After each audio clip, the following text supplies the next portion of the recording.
पहिरा प्यार डई मुखे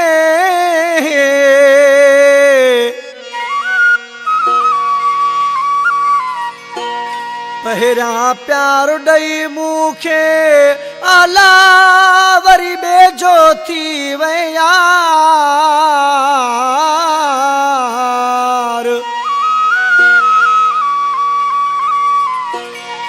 शायद तो खां विसरी व्या पांजा कोल कयल किरार वो ॾिनई दर्द हज़ार सदा महिन जावरीअ खे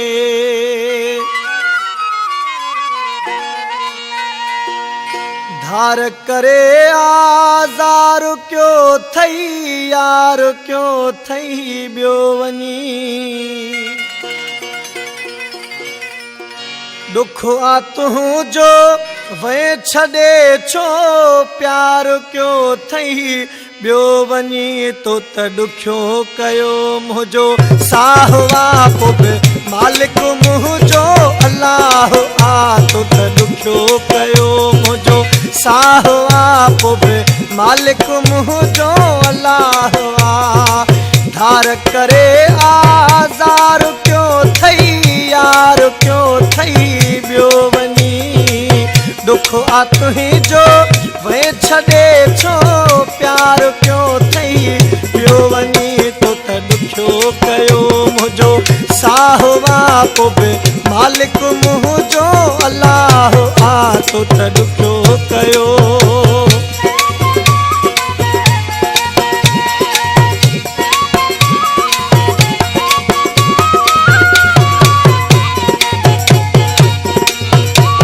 दुख त थींदो छो न थींदो अहिड़ो जो दोखो कई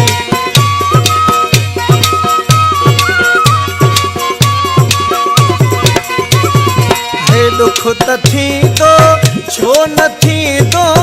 अहिड़ो जो दोखो कई को न ख़बर पई तुंहिंजी दिलि पर पेर ही कहिड़ो खयई कयो दुश्मननि सां तो ठाहवा पोइ बि मालिक मुंहिंजो अलाह आ पोइ बि मालिक मुंहिंजो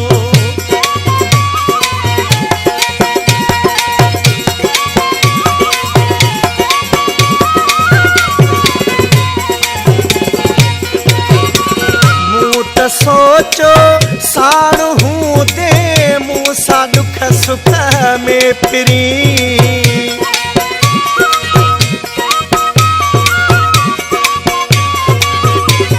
हे मूं त सोचो साण हूं दे मूं सां दुख सुख में फिरी छा ख़बर मां रे छॾी दे मूंखे हिकु धक में फिरी तो त वरती ॿियनि खां सलाह पोइ बि मालिक मुंहिंजो अलाह आ तो त वरती ॿियनि खां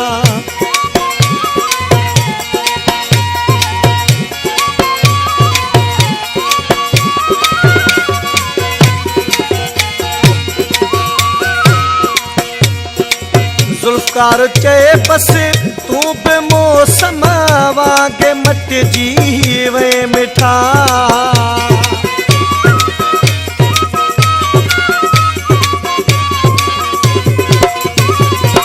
ज़ुल्फ़कार चए बसि तूं बि मौसम वांगे मटिजी वे मिठा ॾेई दिलासा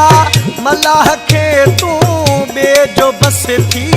वे मिठा तोखे मुंहिंजी न का पर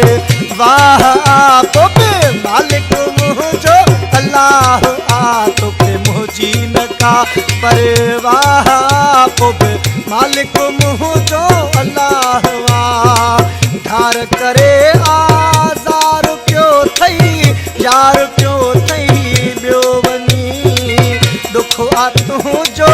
वे छॾे छो प्यार क्यों थई ॿियो वञी तो त ॾुखियो कयो मुंहिंजो साहवा पोइ बि मालिक